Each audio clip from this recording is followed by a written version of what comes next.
हिंदुस्तान के इतिहास में कई इमारतें बनी जिनको आज हम सब जानते हैं, लेकिन कुछ इमारतें ऐसी हैं जो वक्त के साथ अपनी पहचान खोती गईं।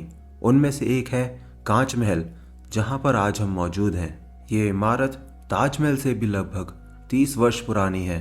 जब 1605 में अकबर की मृत्यु हुई तो उसके बेटे जहांगीर ने अकबर के मकबरे को अपनी देखरेख में बनवाया। जब अकबर के मकबरे को बनाया जा रहा था तब जहांगीर कई बार अपना पूरा दिन यहीं गुजार दिया करता था। तब उसको एक ऐसे महल की ज़रूरत महसूस हुई जहां पर वह अपनी रानियों के साथ आराम कर सके, और यही वजह है उसने इस महल को बनवाया। यहाँ पर उस समय बहुत घना जंगल हुआ करता था और जहांगीर को शिकार करना बहुत पसंद था। उसने इस जगह को अपने शिकारगाह के रूप में इस्तेमाल किया। ये महल अकबर के मकबरे सिकंदरा के पास आगरा में मौजूद है। कभी ये महल चारों तरफ से एक साथ दिखाई दिया करता था, लेकिन अंग्रेज सरकार के राज में ठीक से रख रखाव न होने की वजह से इसका पिछला हिस्सा वक्त के साथ बर्बाद हो गया, जिसको आज़ादी के बाद भारत सरकार ने मरम्मत कराया। इस महल को कांच महल इसलिए कहा जाता है क्योंकि इस इमारत के ऊपरी तरफ रंगीन और चमकीले टाइल्स का प्रयोग किया गया है, जिनको चीन से लाया गया था और चांद की रोशनी में ये चमक उठते थे। वहीं से इसका नाम कांच महल पड़ा। जैसे ही हमने इस महल में प्रवेश किया, हमें 2 पिलर नजर आए।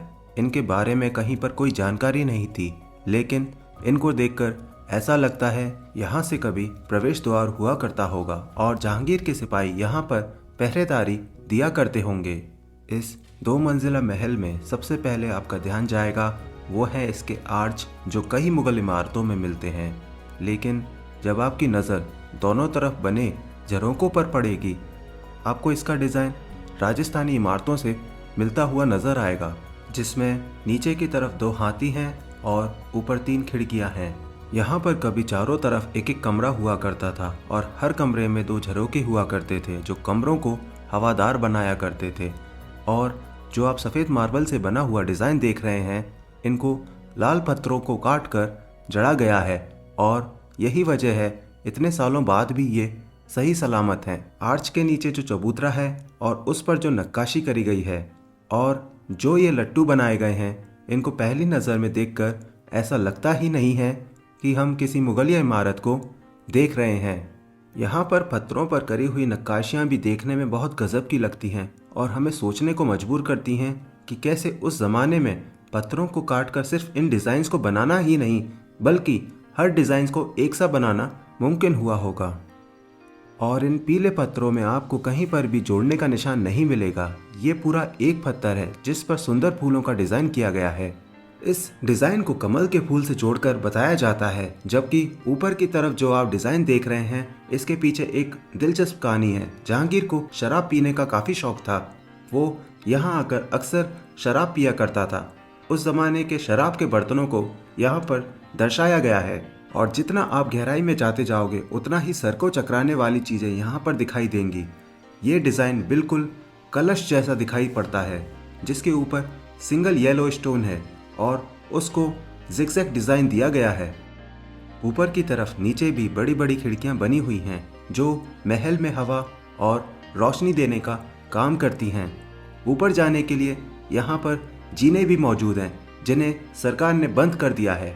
महल का पिछला हिस्सा पूरी तरह से ढह गया था, जिसे बाद में भारत सरकार ने बनवाया, इसलिए ये हिस्सा पुराने वाले हिस्से से बिल्कुल अलग दिखाई पड़ता है। जैसे ही हम महल के अंदर प्रवेश करने वाले थे, हमारा ध्यान दरवाज़ों पर गया। लकड़ी के कमज़ोर दरवाज़ों को देखकर और बड़े बड़े छेदों को देखकर यहाँ हमें अंदाज़ा लगाने में बिल्कुल भी देर नहीं हुई कि इस महल के असली दरवाजे अब यहाँ पर नहीं हैं। महल के अंदर आते ही छत की हालत हमें कोई खास नहीं लगी। चारों तरफ देखने पर हमें 3-3 खिड़कियाँ दिखाई दी, जिन पर 2-2 छेद हो रखे थे, जिनसे ये पता चलता है उस समय यहाँ पर पर्दे डलते होंगे और रानियाँ पर्दे की आड़ से नीचे झांका करती होंगी।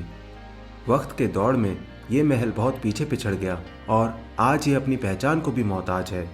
अकबर के मकबरे पर तो बहुत लोग आते हैं, लेकिन सिर्फ कुछ कदमों की दूरी होने के बावजूद भी यहाँ पर बहुत ही कम लोगों का आना होता है। और जो लोग यहाँ आ भी जाते हैं उनमें से बहुत ही कम लोगों को इस जगह के इतिहास के बारे में पता होता है। कैसा लगा आपको इस जगह का इतिहास जानकर हमें कमेंट बॉक्स में बताएं। वीडियो पसंद आने पर वीडियो को लाइक करना ना भूलें। यूट्यूब पर हमारे साथ बने रहने के लिए चैनल को अभी सब्सक्राइब करें। मैं आपका दोस्त प्रशांत आपसे अलविदा लेता हूँ। आप अपना बहुत बहुत ख्याल रखिएगा।